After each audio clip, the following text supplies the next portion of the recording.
Double leg hinge, you're going to set up with your feet about hip width apart. You're going to put a slight bend into your knees. It's not a complete squat like this, it's just like you're unlocking your knees. And then what I'm going to think about is, I'm going to think about my hips now reaching for a button behind me, but it's not just behind me, so my hips aren't just going to be traveling backwards. The button is actually a little bit higher than my hips are at the moment, which means that to reach that button, yes, I'm now going to sort of reach my glutes back to push the button, but I'm also trying to reach them up a little bit, okay? So the hips are traveling back and up. You should feel some length and stretch in the glutes. You'll probably get a little bit of length and stretch with the hamstrings. And then to come back up, I'm not just going to lift up with my spine.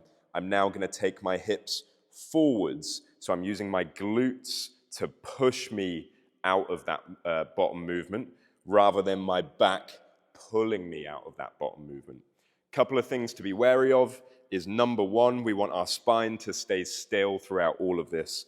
So as I hinge down, it's not my spine flexing to take me over, it's my hips moving and they're reaching back and up, and my spine just stays nice and quiet and just comes along for the journey as my hips travel through space.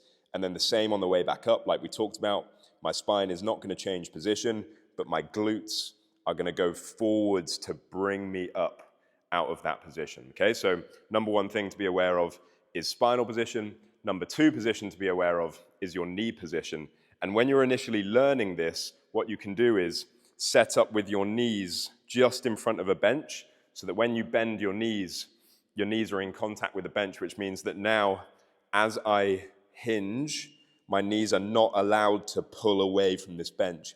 Equally, they're not allowed to push into the bench. Basically, your knees just stay still, and this is a nice cue for you to learn how to move your hips without moving your knees. Once you've got proficient with that, then you can move away from the bench and you can just do this double leg hinge out in open space without moving your knees.